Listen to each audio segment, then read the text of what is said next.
ورته دعوت هم ورکړه کلمې دعوت او د رسول الله صلی الله علیه وسلم د عافیت او د خیرات تپوس ته وکړو. حضور صلی اللہ علیہ وسلم مکے میں دعوت دے رہے. رسول الله صلی الله علیه وسلم په مکه کې دعوت ورکړي. ابو جہل نے آپ کے سر پہ کمان ماری. ابو جہل رسول الله صلی الله علیه وسلم په سر باندې گزار وکړ. آپ گھر میں تشریف لائے. رسول الله صلی الله علیه وسلم کور ته راغی. آپ کی بیٹیاں آپ کا سر دھو رہی تھی. داغه لور داغه سرنزو. اتنے میں ابو جہل کی باندی راستے پہ کھڑی ہو گئی. په دا وخت کې د ابو جهل وینځ چې دا په لاره کې ودرېدله. حضرت امیر حمزہ کی باندی، ابو جہل کی نہیں، امیر حمزہ کی باندی. دا حضرت حمزہ رضی اللہ عنہ جیسے حضرت امیر حمزہ آئے، امیر حمزہ رضی اللہ عنہ کی باندی نے حضرت امیر حمزہ سے کہا. کله چې حمزہ رضی اللہ راغی نو هغه ته د هغې وینځ وویلې. حضرت محمد صلی اللہ علیہ وسلم کسی کا کیا بگاڑتے ہیں؟ صرف ایک بات کہتے ہیں اللہ ہی عبادت کے لائق ہے، میں اللہ کا رسول ہوں. حضرت محمد صلی اللہ علیہ وسلم د چا څه نقصان کوي؟ صرف همدغه یو خبره وایي چې زه د الله رسول یم او د الله خبره خلکو ته وړاندې کوي. دیکھو اس نے ابو جہل نے کیسی کمان ماری ہے حضرت محمد صلی اللہ علیہ وسلم کے. ګوره ابو جهل رسول الله صلی الله علیه وسلم باندې څونه گزار کړی دی. حضرت امیر حمزہ رضی اللہ عنہ ابو جہل کے پاس گئے. امیر حمزہ رضی اللہ عنہ چې دی دا د ابو جهل خواته لاړ. ابو جہل کے کمان ماری او په هغې باندې گزار وکړ اور پھر حضور صلی اللہ علیہ وسلم کے گھر تشریف لائے او بیا د رسول الله صلی اور عرض کیا بھتیجے میں نے تیرا بدلہ لے لیا. او بیا یې ورته وویل چې وراره ما آپ نے ارشاد فرمایا چچا اس سے مجھے خوشی نہیں ہو. سلام فرمایل تره د دې نه زما خوشحالي نه ده. بھتیجے کیسے خوش ہو گے؟ ویلې وراره څنګه به خوشحالېږي؟ اس کلمے کو میں سب پہ پیش کرتا ہوں، آپ بھی قبول فرما لیجیے. رسول الله ویل چاله به خوشحالېږم چې کوم کلمه زه ټولو ته پیش کوم تا هغه وویل. آپ نے کلمہ پڑھ لیا. امیر حمزہ رضی اللہ عنہ چې د هغې کلمه وویله. آپ ذی المجاز اور عکاظ کے بازار میں ہوتے. هغه په ذوالمجاز او په عکاظ بازار کې وو. آپ ایک ایک دکان پر بات فرماتے او په یو یو دکان کې به یې خبره کوله. آنے والے حج کے قافلوں سے بات فرماتے. راتلونکي د حج قافلې سره به یې خبره کوله. آپ مکۃ المکرمہ کے گھروں پہ ایک ایک گھر پہ بات تشریف لے جاتے. مکہ مکرمہ په کورونو کې یو کور ته به رسول الله تلو. صبح سے دوپہر ہو جاتی، سار نه غرمې پورې ایک ایک گھر پہ لا الہ کور کې به د لا اله الا الله دعوت ورکوو. آپ کی بیٹی حضرت زینب بڑی تھی. زینب رضی اللہ عنہا چې دا په ټولو لونو کې مشره وه. یہ دوپہر کے وقت آپ کے پاس پیالے میں پانی لاتی. د غرمې په وخت کې به رسول الله صلی الله علیه وسلم خواته پیاله کې اوبه راوړلې. آنکھوں میں بیٹی کے آنسو بھرے ہوئے ہوتے او د هغې سترګې د اوښکو نه ډکې وې. آپ ارشاد فرماتے بیٹی اپنی چادر سے اپنا سینہ ڈھانپ لے. رسول الله بو فرمایي چې لور خپل زړه کې سره خپل سینې پټې کا. اور ارشاد فرماتے اپنی باپ پر ناگہانی موت کا خطرہ محسوس مت کر. او خپل پلار باندې د ناڅاپه مرګ احساس مه کوه. اللہ تیرے باپ کے لائے ہوئے دین کو اور کچے پکے مکان میں داخل کر کے رہے گا. رب کائنات د ستا د پلار دین چې دی دا په هر یو پوخ او په کچا ځایونو ته ورسوي. بیٹی کے ہاتھ سے پانی لیتے او د لور د لاس نه به یې اوبه واخیستلې. کچھ سے آپ منہ دھوتے او د زر اوبو باندې به خپل مخ وینځه. کچھ سے آپ کلی کرتے او زر اوبه چې د هغې باندې به پھر آپ پانی پیتے. خولې ته وارتلې. بیا به رسول الله صلی الله علیه وسلم دغه اوبه وڅښلې. بیٹی گلی کے موڑ پر منہ مڑ کر دیکھتی میرے ابا کس مکان پر ہے. او لور چې دا په کوڅو کې رسول الله صلی الله علیه وسلم کتو چې زما پلار چې دا کم کور مخې ته ولاړ دی. اور آپ ہر گھر پر بات فرماتے. او رسول الله صلی الله علیه وسلم به هر کور والوں سے خبره کوله. حضرت فاطمہ رضی اللہ عنہ فرماتی ہیں سب گھروں کے مرد واپس آ جاتے اور ہمارے ابا واپس نہیں آتے. فاطمہ رضی اللہ عنہا فرمایل چې د ټولو کورونو سړي به واپس شو، زموږ پلار به نه واپس شوی. ہم گھروں کے کونوں میں بیٹھ کے روتے. موږ د کورونو په ګوټونو کې به ناستو ژړل به. جب ابا واپس آتے آپ پہ گرد ہوتی. کله چې به رسول الله صلی الله علیه وسلم واپس راغی هغې باندې به د ټولو ګرد و. آپ کے بال بکھرے ہوئے ہوتے. رسول الله صلی الله علیه وسلم ویښته به خواره و. ہم کہتے دشمنوں نے ابا کا کیا حال بنا دیا. موږ به ویلو چې دشمنانو رسول الله صلی الله علیه وسلم سره دا څه حال کړی دی. لیکن آپ کی محنت برقرار. لیکن د رسول الله صلی الله علیه وسلم محنت برقرار. صدیق اکبر رضی اللہ عنہ 2 دن میں 9 لے کر آئے. صدیق اکبر رضی اللہ عنہ په 2 ورځو کې 9 کسان راوستل، اپنی سطح کے لے کر آئے، او خپل سطح مطابق خلک یې راوستل. سارے عشرہ مبشرہ میں ہوئے ایسے لے کر آئے. داسې کسان یې راوستل چې هغه ټول عشره مبشره کې راغلل. 2 دن کی کمائی حضور کے سامنے پیش کر دی. د 2 ورځو ګټه یې د رسول الله مخې ته پیش کړه. ابو ذر غفاری رضی اللہ تعالیٰ عنہ ڈاکوؤں کے قبیلے کے آدمی تھے. ابو ذر غفاری رضی الله عنه د ډاکوانو د قبیلې د خلکو نه و. جب مکۃ المکرمہ میں حضور کی خبر سن کر آئے، کله چې د رسول الله صلی الله علیه وسلم خبر واورید په مکه کې راغی، آپ نے کلمہ پیش کیا، رسول الله صلی الله علیه وسلم کلمه ورته پیش اور کړه. یہ بات فرمائی ابھی ہمارا ماحول نہیں ہے، چلے جاؤ. او دا خبره یې ویله چې اوس زموږ ماحول نشته، لاړ شه. جب ماحول بن جائے آ جانا. کله چې ماحول جوړ شي راشه. لیکن ابو ذر غفاری رضی اللہ عنہ جو ڈاکوؤں کے قبیلے کے ہیں، انہوں نے کہا جب یہ کلمہ حق ہے تو سب کے بیچ میں پڑھوں گا. لیکن هغه د ډاکوانو د قبیلې دا کلمه به زه د ټولو په مخ کې وایم، اس ایک ایک کو اس کلمے کی طاقت سمجھاؤں گا. او هر یو ته به د دې کلمې طاقت ښیم. جیسے ابو ذر غفاری رضی اللہ عنہ نے کلمہ پڑھا، سارا مجمع ٹوٹ پڑا. کله چې ابو ذر غفاری رضی الله عنه کلمه ویله ټوله مجمع راماته شوه. اتنا مارا فرماتے ایسا ہو گیا جیسے سرخ پتھر کا بت. ویلې دونه یې ورله وهل ورکړل چې داسې شو لکه څنګه چې د ګټې بوټي. حضرت عباس نے یہ کہہ کر چھڑایا ہے قبیلہ غفار کا آدمی ہے، ملک شام کے راستے کا قبیلہ ہے، شام جانا بند ہو جائے گا. حضرت عباس رضی الله عنه ویل چې د قبیله غفار کس دی او شام ته به د تجارت لاره بند شي. اگلے دن بھی ایسا ہی ہوا. مخکې ورځ باندې همدغسې ترتیب وشو. جو کلمہ سیکھ رہا تھا کلمے کی دعوت پر کھڑا تھا. څوک چې چا چې کلمه زده کوله د کلمې په دعوت به ودرېدو. ہر ایک انفرادی دعوت پر تھا، هر یو انفرادي دعوت ورکولو. ہر ایک اپنی ذمہ داری کلمے کی دعوت سمجھ رہا تھا. هر یو خپل ذمہ داری د کلمې دعوت ګڼله چې دا زما ذمہ داری ده. اگرچہ یہ زمانہ استدبار کا تھا جس میں کوئی استقبال نہیں تھا، لیکن سب اس کلمے کی محنت پر جمے ہوئے تھے. دا زمانه د استدبار د شاته کېدو وه، مخکې کېدو د سبقت زمانه نه وه چې څوک په دې کلمې ودرېدلی دی. دائی پر 2 زمانے آتے ہیں، ایک استدبار کا آتا ہے، ایک استقبال کا آتا ہے. استدبار کے زمانے میں بات سنی نہیں جاتی، استقبال کے زمانے میں بات سنی جاتی ہے. لیکن استقبال کا زمانہ زیادہ پرخطر ہوتا ہے بنسبت استدبار کے زمانے کے. دائی باندې 2 زمانې راځي، یو د استقبال زمانه ده، یو د استدبار زمانه ده. استدبار په زمانه کې خبره نه اورېدلی کېږي، ډېر مشقت سره دعوت ورکول کېږي. استقبال په زمانه کې د دوی کرام او خدمت زیات شي. وایي دا د استقبال زمانه د استدبار د زمانې نه ډېره خطرناکه ده. لیکن مکۃ المکرمہ میں ہر ایک انفرادی دعوت پر جمع ہوا تھا. لیکن مکۃ المکرمہ کې هر یو په انفرادي دعوت باندې جمع و. دارالارقم میں سب اعمال کیے جا رہے تھے. دارالارقم د ارقم رضی الله په کور کې به ټول اعمال کېدل. یہ انفرادی دعوت اور دارالارقم کے اعمال کی تاثیر یہ ہوئی کہ مدینہ منورہ میں اسلام کا دین کا قلعہ تیار ہو گیا. د دې د دارالارقم رضی الله د کور د اعمالو نه دغه اعمالو د وجه دا چې مدینه منوره کې د دې قافله تیاره شوه. اس لیے انفرادی دعوت پر اپنے اندر کا یقین تبدیل ہوتا ہے اور اللہ کی مدد اس کے ساتھ ہوتی ہے. د وجه نه په انفرادي دعوت باندې خپل داخلي یقین جوړیږي او د الله تعالی مدد د انسان سره کیږي. اور اللہ تعالیٰ جن میں محنت ہو رہی ہے اللہ ان کے دلوں کو پلٹا کھلا دیتا ہے. او بچا کې محنت کیږي رب کائنات دا زړونه بدلوي. انفرادی دعوت میں سب سے زیادہ طاقت ہے. انفرادی دعوت کې د ټولو نه زیات طاقت ده. ہم ایک وقت کے دائی نہیں ہیں، ایک وقت کے دائی نہیں ہیں. موږ د یو وخت دایان نه یو. صرف ہم 2.5 گھنٹے کے دائی نہیں ہیں. موږ د 2.5 ساعتو دایان نه یو. ہم صرف گشت میں دائی نہیں ہیں. موږ یوازې په گشت کې دایان نه یو. ہم صرف 3 دن میں دائی نہیں موږ ہیں. د 3 ورځو دایان نه یو. جو ہم نے تبلیغ کے لیے وقت فارغ کیا صرف ہم اس میں دائی نہیں د ہیں. تبلیغ فارغ وخت چې موږ څونه 4 میاشتې فارغ کړي په دغه کې دایان نه یو. جیسے 24 گھنٹے کے ہم مسلمان ہیں ایسی 24 گھنٹے کے ہم دائی ہیں. څنګه چې موږ 4 ساعته مسلمانان یو داسې موږ 4 ساعته دایان یو.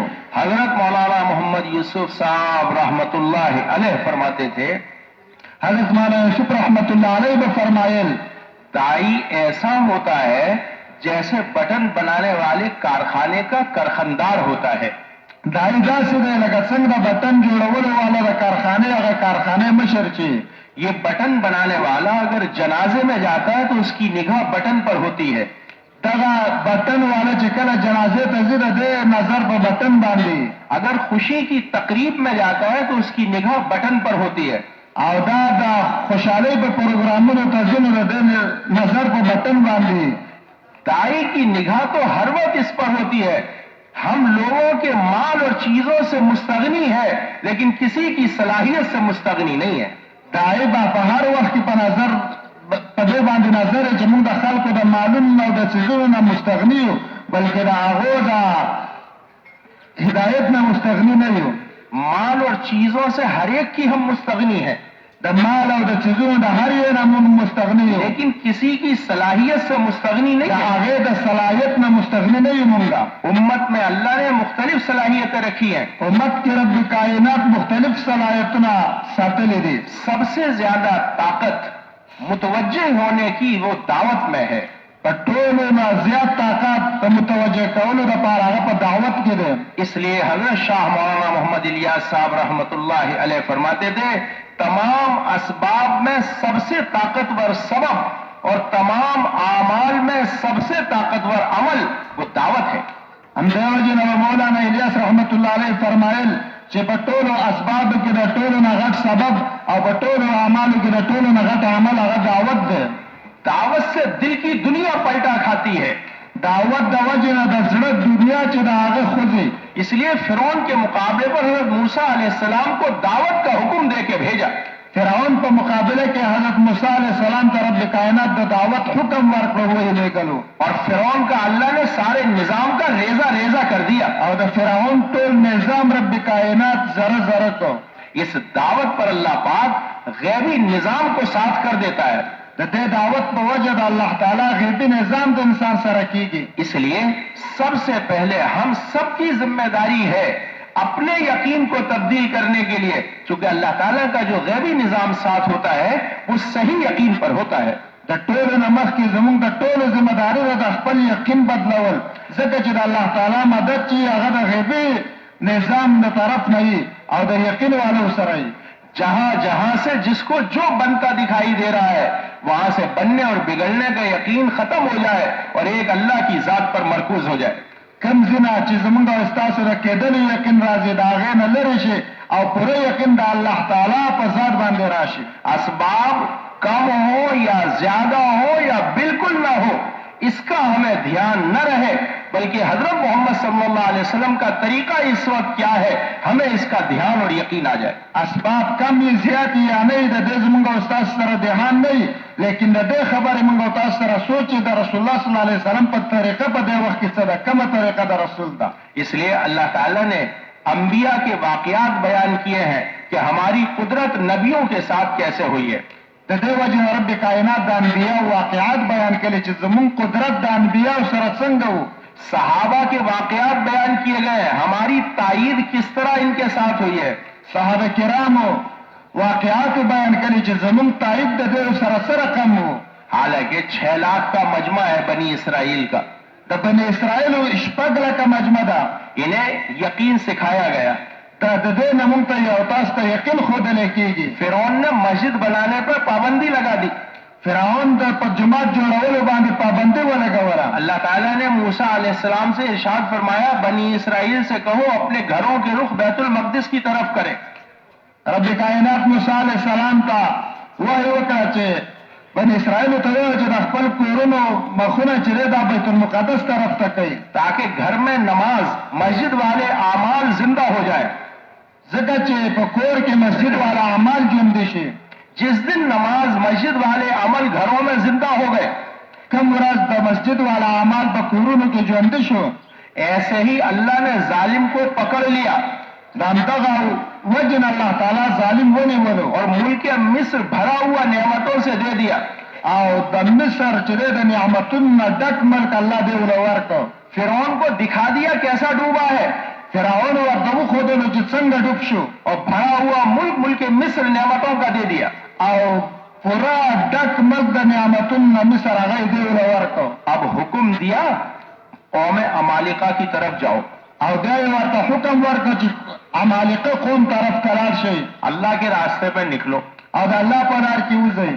نعمتیں دیکھی تھی، نعمتونه یې لیدلي وو، فرعون کا ڈوبنا دیکھا تھا، او د فرعون هغه ډوبېدل یې هم لیدلي وو. لیکن انہوں نے ایک ہوشیاری کری.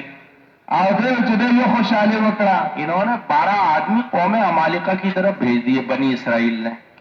12 کسان یې عمالقه قوم طرف ته ولېږل. ذرا دیکھ کے تو آؤ کہ ہمارا ان سے کام ہو بھی جائے گا یا نہیں. تاسو وګورئ او راشئ چې زمونږ هغو سره کار کېږي که نه. انہوں نے جا کے دیکھا، دی ولاړ هغه یې ولیدل. ایک آدمی عمالقہ کی قوم کا، اس نے 6 کو رکھا ایک کندھے پہ، 6 کو رکھا ایک کندھے پہ، چې هغه یې ولیدل یو کس د عمالقه د قوم نه. اور اپنی بیوی سے جا کے کہا تندور گرم ہے کیا؟ 6 کو ایک کندھے پہ رکھ دیا، 6 کو ایک کندھے پہ رکھ دیا. جو بنی اسرائیل کے 12 گئے تھے عمالقہ کے حالات دیکھنے. کله چې لاړل د عمالقه د قوم نه یو کس چې دی دا شپږې په دغه اوږې کې واغېستل، او بل چې دی شپږې په دغه اوږې کې کېنول، او خپل ښځې ته یې ویل چې تنور ګرم دی که نه. بیوی نے کہا کیا کرے گا؟ ببي ته تپوس وکړو چې څه کوې؟ کہنے لگا انہیں بھونوں گا اور کھاؤں گا. هغې ویل چې دا 12 کسان چې دی دا به په دغه تنور کې ورېتون او خورم به یې ناشتہ کروں گا. او ناشسته به ته جوړوم. بیوی نے کہا میری رائے یہ ہے انہیں چھوڑ دے. ببي ورته ویل چې زما رایه دا ده چې دا خوشي کا. اس نے کہا کیوں؟ هغې ته تپوس وکړو ولې؟ تو بیوی نے کہا نہیں چھوڑ دے ان کو، کھاوے مت. ببي ورته ویل چې دا پرېږده خورئ ما. انہوں نے چھوڑ دیا، اس نے 12 آدمی چھوڑ دیے بنی اسرائیل کے. دی دا 12 واړه پرېښودل. انہوں نے جا کے حالات بتا دیے. دا لاړل او کارګزاري بیانه کړه بني اسرائیلو ته د 12 کسانو. سارے بنی اسرائیل پر قوم عمالقہ کا تاثر آ گیا. ټول بني اسرائیلو باندې د قوم عمالقه تاثر راغی. کہنے متحلل لگے شو. ہم تو یہ بیٹھے ہم نہیں جانے کے. او ویل چې مونږ دا بدل ته ناست یو، مونږ نه ځو. اب جو حال کا تاثر آیا تو اللہ کی مدد ہٹ گئی. کله چې د حال تاثر راغی دا ته متاثره شو د رب اللہ کے راستے کی کائنات. محنت کے لیے کسی حال کا تاثر نہیں آئے گا. الله تعالی د لارې د محنت ته وجه د کوم حال نه به مونږ نه متاثره کېږو. اللہ رب ہے، انہیں کھلایا بھی، الله رب دې دوی ته خوراکونه هم وکړل، بغیر فصل کے کھلایا، بغیر د فصلونو نه خوراکونه بغیر ورکړل، تجارت کے کھلایا، او بغیر د تجارت نه هم ورکړل، بغیر مزدوری کے کھلایا، او بغیر د مزدورانو هم خوراکونه ورکړل، عورتوں کے بغیر پکائے کھلایا، او بغیر د پخلونه هم خوړل، کسی مکان کے سائے کے بغیر سایہ دیا، او د یو د سور نه علاوه الله تعالی بغیر د سور د زین نه الله سور ورکړ، بغیر کنواں کھودے پانی دیا، بغیر د کوی د کنستون او دو ورکړلې، بغیر چراغ جلائے روشنی دی، او بغیر د رڼا د لګول نه رڼا ورکړه. لیکن ذلت سے نہیں نکالا. لیکن اللہ تعالیٰ د ذلت نه یې نستل، چونکہ اللہ کے راستے کی محنت رک گئی. ځکه د الله د لارې محنت بند شو. 40 سال میدان تیہ میں رکھا، 40 کاله په میدان ته کې وساتل، نعمتیں بہت ساری دی، او نعمتونه یې زیات ورکړل، لیکن ذلت سے نہیں نکالا. لیکن ذلت نه یې نستل. یہاں تک کہ اولو العزم نبی حضرت موسیٰ علیہ السلام دنیا سے تشریف لے گئے. تر دې چې حضرت موسی علیہ السلام د دنیا نه تشریف وړي، حضرت ہارون علیہ السلام دنیا سے تشریف لے گئے، حضرت هارون علیہ السلام د دنیا نه لاړ، لیکن ذلت عزت میں نہیں بدلی. د دې ذلت په عزت بدل نشو. پھر یوشع بن نون کو نبی بنایا، بیا رب کائنات یوشع ابن نون علیہ السلام نبی جوړ کراوه. لیکن اللہ کی سنت بدلا نہیں کرتی. لیکن د الله طریقه او سنت نه بدلیږي. اللہ نے پھر حکم دیا جاؤ راہ خدا میں. بیا رب کائنات ورته حکم وکړ بني اسرائیل چې د الله مدد تعالی ہماری تمہارے ساتھ ہوگی. زمون مدد بتاو سره. جیسے ہی نکلے اللہ کے راستے میں مدد آ گئی. کله چې ووتل د الله په لاره کې مدد اللہ راغی. نے بہت بڑا مسئلہ حل کر دیا، رب کائنات ډېره غټه مسله حل کړه، اور اللہ تعالیٰ نے ذلت کو عزت سے بدل دیا. او الله تعالی د دې ذلت نه عزت بدل کړ. حدیث میں ارشاد فرمایا اگر تم اللہ کے کے دین کی طرف نہیں لوٹو گے جس میں راہ خدا کی محنت بھی داخل ہے تو تمہیں ذلت سے عزت کو نہیں بدلا جائے گا. رب کائنات ارشاد فرمائے حدیث میں ارشاد ہے رسول اللہ صلی اللہ صلی اللہ علیہ وسلم فرمائے چې تاسو د الله د دین د پاره تانت سے حرکت ورکړئ تاسو عزت په ذلت په عزت نه بدلېږي. اس لیے صحابہ نے جب پوچھا یا رسول اللہ سب سے اچھا ایمان کس کا؟ صحابہ کرامو ته پوښتنه وکړه یا رسول الله د ټول نه ښه ایمان د چا دی؟ آپ نے ارشاد فرمایا جس کے ساتھ ہجرت ہے. رسول اللہ صلی اللہ علیہ وسلم فرمائے چې هغه ایمان چې هغه سره ہجرت دی. ایمان ہجرت کے ساتھ راہ خدا کی نقل و حرکت کے ساتھ ایمان میں کمال پیدا ہوتا ہے. ہجرت د واجب چې دی د ہجرت سره په ایمان کې حرکت او نقل و حرکت پیدا کیږي. دعوت سے ایمان میں حرکت پیدا ہوتی ہے. دعوت د واجب ایمان کې حرکت پیدا کیږي. دعوت سے ایمان میں قوت پیدا ہوتی ہے. دعوت د واجب په ایمان کې طاقت پیدا کیږي. دعوت سے ایمان میں جلا پیدا ہوتا ہے. دعوت د واجب په ایمان کې دغه حرکت پیدا کیږي. جلا دعوت سے ایمان غالب آتا ہے. دعوت د واجب ایمان غالب راځي. اس لیے رسول اکرم صلی اللہ علیہ وسلم نے تمام صحابہ کو داعی بنایا ہے. رسول اللہ صلی اللہ علیہ وسلم ټول صحابہ کرام داعیان جوړ کړي. انفرادی محنت پہ بھی مکۃ المکرمہ میں کھڑا کیا اور جب آپ مدینے تشریف لائے تو راہ خدا کی محنت اجتماعی محنت کو شروع فرمایا. مکہ مکرمه کې په انفرادي محنت باندې صحابه کرام ودرول او کله چې مدینه ته تشریف راوړل صحابه په اجتماعي محنت باندې ولګول. اور جب مسجد کی بنیاد رکھی تو مسجد میں اعمال کا تانتا باندھا. کله چې د مسجد بنیاد جوړ وکړي کې خودا په مسجد کې د اعمال بنیاد جوړ کړ. اس لیے قرآن بیان کرتا ہے جو اللہ پر ایمان رکھتے ہیں اور جو قیامت پر ایمان رکھتے ہیں وہ اللہ کے گھروں کو آباد کرتے ہیں اور نماز قائم کرتے ہیں. صرف نماز قائم کرنا نہیں بیان کیا ہے قرآن نے بلکہ قرآن بیان کرتا ہے جو اللہ پر اور قیامت کے دن پر ایمان رکھتے ہیں وہ مسجدوں کو آباد کرتے ہیں. پھر آگے بیان کرتا ہے قرآن اور نماز کو قائم کرتے ہیں اور زکوٰۃ ادا کرتے ہیں. انہی کے اندر سے اللہ اپنے غیر کا خوف نکال دے گا اور یہی ہے ہدایت یافتہ. رب کائنات په قرآن عظیم شان کې فرمایل چې څوک جماعتونه آبادوي څوک په الله او په آخرت باندې ایمان لري دی جماعتونه ادا کوي او جماعتونه آبادوي او منځونه ادا کوي او زکاتونه ورکوي همدغو دپاره به رب کائنات د هدایت لارې کولاوي. نبی پاک علیہ السلام سے ارشاد فرمایا رسول اللہ صلی اللہ علیہ وسلم ته یو فرمایل اے نبی جی اس مسجد کی بنیاد تقوی پر ہے. اے زما پیغمبر د مسجد بنیاد چې د تابع چې دا په تقوا باندې ده.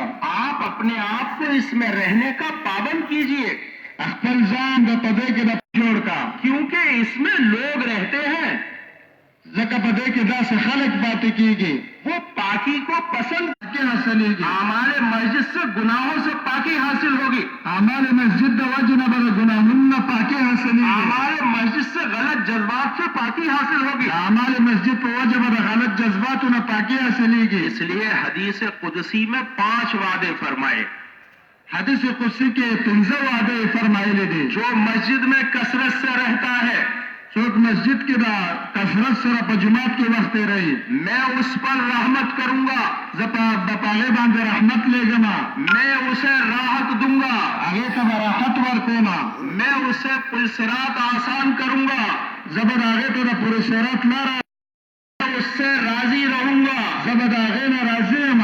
میں اسے جنت میں داخل کروں گا. زبر هغه جنت ته داخل کم. سید الکونین امام الانبیاء سید الکونین امام الانبیاء سرتاج الاولیاء د انبیاء او د سرتاج حضرت محمد رسول اللہ صلی اللہ علیہ وسلم حضرت محمد صلی اللہ علیہ وسلم ارشاد فرماتے ہیں دغه ارشاد فرمایلی جو مسجد میں کثرت سے رہتے ہیں څوک جماعت کې ډېر پاتې کیږي فرشتے ان کے ہم نشین ہوتے ہیں. فرشتے د هغو سره ناست دي.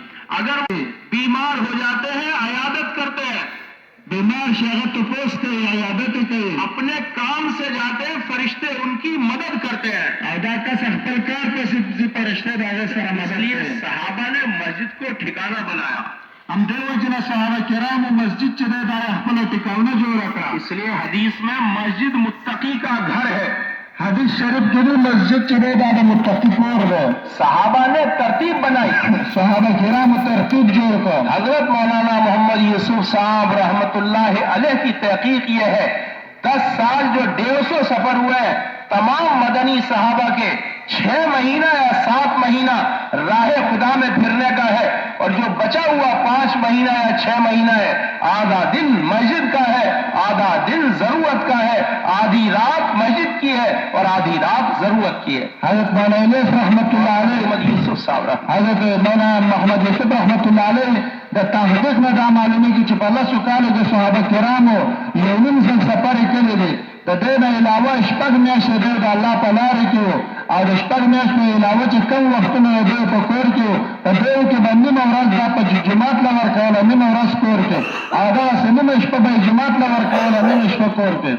اس لیے حضرت مولانا انعام الحسن صاحب رحمت اللہ علیہ قدس سرہ فرماتے تھے جو 2.5 گھنٹے یا اس سے زیادہ دیں گے مسجد میں عمل کرتے ہوئے باہر محنت کریں گے. مولانا انعام الحسن رحمت اللہ علیہ نے فرمائل کہ څوک 2.5 ساعت یا د دې نه زیات ورکوي د مسجد پاتې کېدو سره به بار محنت کوي.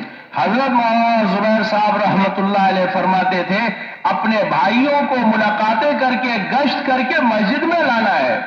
مولانا زبیر رحمت اللہ علیہ به فرمایل چې په خپل ورونو باندې محنت او ملاقاتونه کول د جمعات ته راوستل دي. حضرت جی وہاں صاحب مدذ اللہ العالی فرماتے ہیں 2.5 گھنٹے کا خلاصہ مسجد میں عمل کرتے ہوئے باہر محنت کرنی ہے باہر ملاقاتیں کرتے ہوئے مسجد میں عمل کا ماحول بنانا ہے. حضرت مولانا محمد صاحب مدذ اللہ العالی هغه فرمایي چې د 2 غنټو نه مقصد په جمعات کې اعمال کول او بار مجمع راوستل دي او بار محنت کول د مسجد ته راوستل دي. قیامت کے دن اعلان ہوگا قیامت پر روز به اعلان کیږي تمام مسجدیں اپنی ماں مسجد نبوی کی گود میں چلی جائیں. ټول جماعتونه چې دی په خپل مور مسجد نبوي غېږې ته لاړ شي. پھر اللہ تعالیٰ ارشاد فرمائیں گے سب مسجدیں جنت میں چلی جائیں. بیا به رب کائنات اعلان کوي ټول جماعتونه جنت ته لاړ شي. مسجدیں عرض کریں گی اکیلے نہیں جائیں گے. مسجدونه به عرض کوي یوازې نه ځو. اللہ تعالیٰ ارشاد فرمائیں گے کیسے جاؤ گی. رب کائنات به ته تپوسو کوي څنګه به ځئ. مسجدیں کہیں گی اپنے آباد کرنے والوں کو ساتھ لے کر جائیں گے. مسجدونه به وایي چې خپل آبادونکي به ځان سره وړو. مسجد کی آبادی صحابہ والے اعمال سے ہے. مسجد آبادی را صحابہ والا اعمال څخه ده. حضرت مولانا محمد یوسف صاحب رحمت اللہ علیہ فرماتے تھے اگر تم اپنی مسجد کو مسجد نبوی کے طرز پر لے آؤ تو اللہ تمہارے محلے کو مدینے کے نقشے پر لے آئے گا. حضرت نے فرمائل چې تاسو خپل جماعتونه د جماعتونو په طرز راوړئ الله تعالی به تاسو جماعتونه د مسجد اعمال مطابق راوړي. اگر تم اپنی مسجد کو مسجد نبوی کے طرز پر لے آؤ تاسو خپل جماعتونه د مسجد نبوی مطابق جوړ کړئ هغه په طرز راوړئ تو اللہ تمہارے محلوں کو مدینہ طیبہ کے مشابہ کر دے گا. رب کائنات به تاسو کلی چې د مدینه طیبه مشابه کړي. سب سے پہلا عمل مسجد میں ایمان کے حلقے ہیں. د ټولنا اول عمل چې هغه په جماعت کې د ایمان حلقې دي. حضرت عائشہ صدیقہ رضی اللہ تعالی عنہا فرماتی ہیں لوگوں عمر کا تذکرہ کیا کرو عمر کے تذکرے سے ایمان بڑھتا ہے. حضرت عائشہ صدیقہ رضی اللہ عنہا فرمایل خلق د عمر تذکرہ کوي د عمر رضی اللہ عنہ د تذکرے په وجہ ایمان زیاتیږي. عمر کے تذکرے سے ایمان بڑھتا ہے لیکن حضرت عمر رضی اللہ عنہ مسجد میں ایمان کا حلقہ لگاتے تھے. د عمر رضی اللہ عنہ د تذکرے د ایمان زیاتیږي لیکن عمر رضی اللہ عنہ په مسجد کې د ایمان حلقہ لګولا. عبداللہ ابن رواحہ رضی اللہ تعالی عنہ اپنے گھر میں ہیں بیوی کی گود میں سر رکھا ہوا ہے اور رو رہے ہیں. جب بیوی نے پوچھا کیوں رو رہے ہیں کہنے لگے پلسرات یاد آ گئی اس لیے رو رہے ہیں. ایسے اعلیٰ درجے کا ایمان ہے. اس کے پیچھے یہ بیان کیا گیا کہ عبداللہ ابن رواحہ رضی اللہ تعالیٰ عنہ مسجد میں ایمان کا حلقہ لگاتے ہیں. عبداللہ ابن رواحہ رضی اللہ عنہ ويخبل بدي په هيك سر خوله ده او جاله ويغور ده تپوس کوي چې وای جاړي وای اخرت یا چې زکه جاړه ما د دې نو ورسته چې دغه په حدیث کې راغلی چې عبد الله بن رواحه رضی الله عنه په جمعات کې د ایمان حلقه لګولا. حضرت جودان رضی اللہ تعالیٰ عنہ ایمان کا حلقہ لگاتے ہیں. حضرت جودان. حضرت جودان رضی اللہ عنہ د ایمان حلقه لګوله په مسجد کې. حضرت معاذ ابن جبل رضی اللہ تعالیٰ عنہ، آج بھی حضرت معاذ ابن جبل رضی اللہ عنہ کی قبر پر جو باہر ان کے تغرا لٹکا ہوا ہے اس پہ ان کے مناقب بیان کیا ہے. اس میں یہ بھی بیان کیا ہے میری امت میں سب سے زیادہ حلال حرام جاننے والے معاذ ابن جبل ہے. اے معاذ مجھے تم سے محبت ہے. اس سطح کے باوجود معاذ ابن جبل رضی اللہ تعالیٰ عنہ مسجد میں ایمان کا حلقہ لگاتے ہیں. حضرت معاذ ابن جبل رضی اللہ عنہ هغه شخصیت چې نن هم د هغې د قبر په سر باندې د هغې مناقب لیکلي دي او رسول الله صلی الله علیه وسلم د هغې په باره کې ځینې پیشنګویانې کړي چې زما امت کې حلال او حرام پیژندلو والا معاذ ابن جبل دی او زما د دې سره د زړه محبت دی، لیکن هغه په مسجد کې د ایمان حلقه لګوي. ہمارا کون سا